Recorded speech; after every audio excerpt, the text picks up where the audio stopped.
آج سے یہ ایک ٹرینڈ بناؤ میرے دوستو، خواہ وہ ڈیجیٹل میڈیا والے، میری آپ سے زیادہ توقعات ہیں۔ جس شخص کا اس ملک سے باہر پیسہ ہے اس کو حق کے حکمرانی نہیں دینا چاہیے، اس کو عوام کا حق کے نمائندگی ملنے کا کوئی اختیار نہیں ہے۔ وہ ڈاکٹر عثمان، وہ جو آئی جی ہے، وہ بنا ہوا ہے مریم نواز کا ایک نوکر، ان کا ایک ملازم۔ یہ پچھلے 1.5 سال سے جو ظلم اور بربریت اور تشدد کر رہا ہے اس کا احتساب کرنا ضروری ہے۔ سچی بات تو یہ ہے کہ یہاں الیکشن کمیشن میں ہم کیسز کرنے نہیں، صرف انصاف اور قانون کا تماشا دیکھنے کے لیے آتے ہیں۔ جو کل فیصلہ آیا ہے وہ اتنا غیر آئینی ہے، مجھے بتائیں ہمیں مل سکتا ہے یا نہیں؟ یہ تو چلے question of fact and question of law ہے، وہ ہمارا حق ہے، اس میں کوئی دوسری رائے نہیں ہے۔ یہ انشاءاللہ عدالتوں سے ملے گا، ہم آج ہی چیلنج کریں گے اس فیصلے کو۔ مگر سوال یہ پیدا ہوتا ہے کہ وہ اسپیشل سیٹیں جو آرٹیکل 51 صرف ان خواتین اور منارٹیز کو دی جا سکتی ہیں جو وہ تناسب جس پولیٹیکل پارٹی نے اور جس انڈیپینڈنٹ نے جس پارٹی میں شامل ہوا ہو، جتنی جنرل سیٹس ہوں گی اس تناسب سے دیا جائے گا۔ تو اس کو کیسے آئین کو تبدیل کر کے انہوں نے فیصلہ دے دیا؟ کمال کی بات ہے۔ اور یہ پھر بھی یہ کہتے ہیں کہ جناب ہماری عزت کرو، اور ان کی زیر سرپرستی جن ریٹرننگ آفیسرز نے اور ہماری ملک کی اسٹیبلشمنٹ نے جو ناجائز ایم این ایز پیدا کیے ہیں۔ پرانے زمانے میں ہوتا تھا ناجائز بچے پیدا کرنا، اب وہ ناجائز بچے تبدیل ہو کے ناجائز ایم این اے بن گئے ہیں، اور اس کو پیدا کرنے والے کون ہیں؟ ہمارے ملک کی اسٹیبلشمنٹ، اور اس کو پالنے والے کون ہیں؟ ریٹرننگ افسر اور ہماری الیکشن کمیشن آف پاکستان۔ وہ ناجائز بچے یا ناجائز ایم این ایز وہ اپنے آپ کو ناجائز مانتے ہوئے بھی اس ڈھٹائی کے ساتھ، اس بے شرمی کے ساتھ نیشنل اسمبلی میں یا صوبائی اسمبلیوں میں بیٹھے ہوئے نظر آتے ہیں، کہ جن کے بارے میں آج کل سوشل میڈیا پہ بڑی دھوم ہے۔ چند اشعار میں پڑھنا چاہوں گا۔ ان ناجائز اولاد، ان ناجائز ایم این ایز کے لیے جن کی خالق اس وقت اسٹیبلشمنٹ ہے، اور اس اسٹیبلشمنٹ کے لیے بھی افسوس کا مقام ہے کہ آپ تو اپنے جائز بچوں کو پڑھانے تو دور کی بات ہے، آپ نے تو دشمن کے بچوں کو پڑھانا تھا، اب آپ نے ناجائز ایم این اے پیدا کرنے شروع کر دیے۔ آپ کہاں سے ملک کے ساتھ وفا کر رہے ہیں؟ میں چند اشعار پڑھنا چاہوں گا۔ شرم ہوتی ہے کوئی چیز حیا ہوتی ہے، شرم ہوتی ہے کوئی چیز حیا ہوتی ہے، بے ضمیروں کو خبر کیا ہے کہ کیا ہوتی ہے۔ ہم پہ ہارے ہوئے لوگوں کو مسلط کرنا، ہم پہ ہارے ہوئے لوگوں کو مسلط کرنا، انتہا اور بتا ظلم کی کیا ہوتی ہے۔ پوچھ قیدی سے کہ رہتا ہے وہ اڈیالہ میں، تجھ کو بتلائے گا کیا چیز وفا ہوتی ہے۔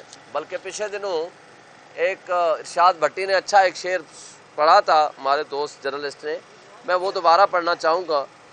تازہ ایجاد ہوئی ہے میری بستی میں یہ رسم، تازہ ایجاد ہوئی ہے میری بستی میں یہ رسم، فتح کا جشن منا لیتے ہوئے ہارے ہوئے لوگ۔ میں اب آپ سے اس سوال کے بعد کہ کیا وہ جو معیشت کے بارے میں کٹ پتلی اور ناجائز وزیر اعظم شہباز شریف جو اپنے آپ کو اپوزیشن لیڈر کہتا تھا تقریر کے درمیان میں، ایکچولی سچ کبھی نکل ہی جاتا ہے، وہ کہتا ہے کہ معیشت بہت خراب ہے، ہم نے اس کو بڑا سنبھالنا ہے، اور نواز شریف صاحب بھی اس کے ساتھ جو منہ بسور کے بیٹھے ہوئے تھے۔ آپ نے وہ دیکھا ہے کہ وہ جب طوطا اڑا رہے تھے، نہیں وہ کبوتر اڑا رہے تھے، لیکن جب یہاں بیٹھے ہیں تو طوطے کیسے اڑے ہوئے تھے؟ ان کی شکلوں کا فرق آپ صرف دیکھ لینا، آپ پہلے والی شکل اور دوسرے والی شکل، آپ کو سچ پتہ چل جائے گا کہ یہ ہارے ہوئے ہیں یا جیتے ہوئے ہیں، یہ ناجائز ہیں یا جائز ہیں، یہ آپ کو خود پتہ چل جائے گا۔ میں ان سے ایک سوال کرتا ہوں، دو خاندان جس میں نواز شریف کا خاندان انکلوڈنگ اسحاق ڈار، وہ بھی رشتہ دار ہیں، ان کے سمدھی ہیں، وہ اپنے دبئی کے اور ایون فیلڈ اپارٹمنٹ کے اور ساری پراپرٹی اور انویسٹمنٹ، اور زرداری صاحب اپنی ساری پراپرٹی، انویسٹمنٹ، سوئٹزرلینڈ، سرے محل، سب کچھ پاکستان میں لے آئیں، سب کچھ یہ خانہ کعبے میں اٹھا کے قسم اٹھائیں تب بھی اعتبار کرنا تو ان پہ مشکل ہے۔ کیونکہ مریم نواز جو ڈاکو رانی کہتی تھی پاکستان کیا، پاکستان کے باہر کیا، پاکستان میں میری کوئی جائیداد نہیں ہے، مگر پھر ایسی جائیدادیں نکلیں کہ حسین نواز آ کر کہنے پہ مجبور ہوا کہ جناب یہ تو الحمدللہ ہماری جائیدادیں ہیں، اور وہ الحمدللہ پڑھ کے جو جھوٹ بولتے ہیں وہ سب آپ کے سامنے ہیں۔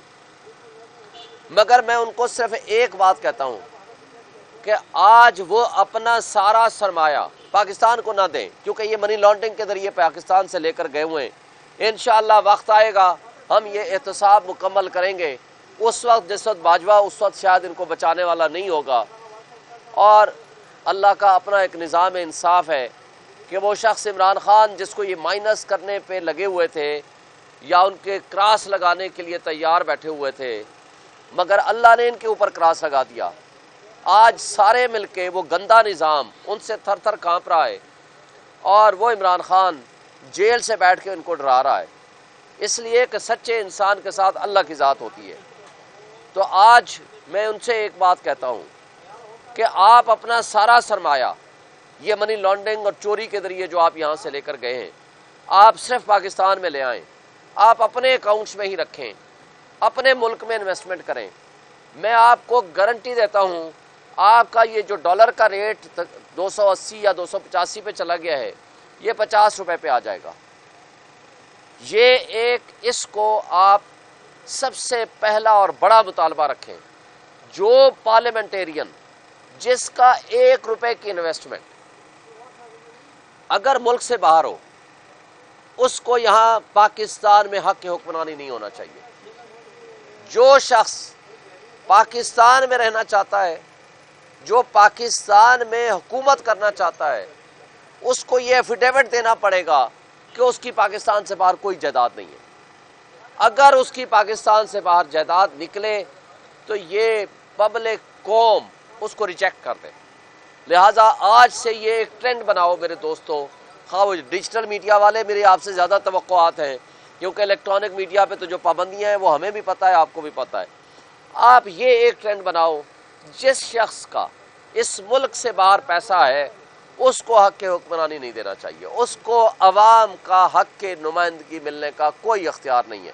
اس پہ لیجسلیشن ہونی چاہیے، لیکن اس کے ساتھ ساتھ اس پہ آپ مطالبہ رکھیں، جن جن کا ہے پوری دنیا میں، اپنے اوورسیز کو بھی کہیں کہ وہ ساری دنیا کے جو لوگ ہیں ہمارے نمائندے بننے کا حق رکھتے ہیں یا وہ کوشش کرتے ہیں ان کی پراپرٹیز ٹریس کریں اور یہاں وہ لائیں، اور یہ مطالبہ کریں اپنے پارلیمنٹیرین سے، اپنے نمائندوں سے کہ جناب آپ ایفیڈیوٹ دیں کہ آپ کی کوئی باہر نہ جائیداد ہے نہ پیسہ ہے۔ اب آگے میں آتا ہوں کہ جناب آج پوری قوم کھڑی ہو گئی ہے ایک نعرے کے ساتھ، ایک ویژن کے ساتھ، اس ملک میں نظام انصاف ہونا چاہیے، قانون کا نظام ہونا چاہیے، اور لوگوں کو وہ جو حق ہے ان کا، جو مینڈیٹ چوری ہوا ہے، وہ ان کو واپس ملنا چاہیے۔ یہ قوم کا، عوام کا ایک مطالبہ ہے۔ مگر اس کے راستے میں جو رکاوٹیں ہیں، رکاوٹیں کھڑی کرنے والے جو لوگ ہیں، جس میں ہمارے ملک کی اسٹیبلشمنٹ سر فہرست ہے۔ افسوس سے کہنا پڑتا ہے کہ ادھر ہم نے اچکزائی کو کینڈیڈیٹ بنایا، میں ادھر کوئٹہ میں ہی تھا کہ جناب پتہ چلا کہ اس کے گھر پہ چھاپے پڑ گئے، وہ قبضہ گروپ بن گیا۔ بھائی قبضہ گروپ وہ آج سے 10 سال پہلے نہیں تھا، 5 سال پہلے نہیں تھا، 5 دن پہلے نہیں تھا، جس وقت اس نے تقریر کی اس وقت وہ قبضہ گروپ بن گیا، اس کے گروپ پہ چھاپے مارنے شروع کر دیے۔ پھر ہمارے ایک بچے کو بہاول رحیم یار خان میں ایک بچے کو شہید کر دیا گیا، پولیس نے اریسٹ کیا اور اتنا تشدد کیا کہ وہ جو سیٹرڈے والے دن ہمارا احتجاج تھا کہ ان کو شہید کر دیا گیا۔ اور دوسرا ہمارا بھائی ساتھی ورکر احمد شاہ، اس کے اوپر اتنا تشدد ہوا کہ وہ انکانشس ہو گیا۔ صرف وہ بے ہوش نہیں ہوا بلکہ اس کا پرچہ الٹا ہمارے لوگوں کے خلاف کر دیا گیا۔ جس طرح ضلع شاہ پہ انہوں نے لاہور میں تشدد کیا اور اوپر 2 پرچے عمران خان پہ کر دیے، ایک 302 کا، ایک ایکسیڈنٹ کا۔ یہ وہ نظام انصاف ہے جس سے ہم نے چھٹکارا حاصل کرنا ہے۔ اور وہ ڈاکٹر عثمان، وہ جو آئی جی ہے، وہ بنا ہوا ہے مریم نواز کا ایک نوکر، ان کا ایک ملازم، اور یہ آج نہیں یہ پچھلے 1.5 سال سے جو ظلم اور بربریت اور تشدد کر رہا ہے اس کا احتساب کرنا ضروری ہے، اور وہ وقت قریب ہوگا انشاءاللہ کہ اس کا احتساب ہوگا۔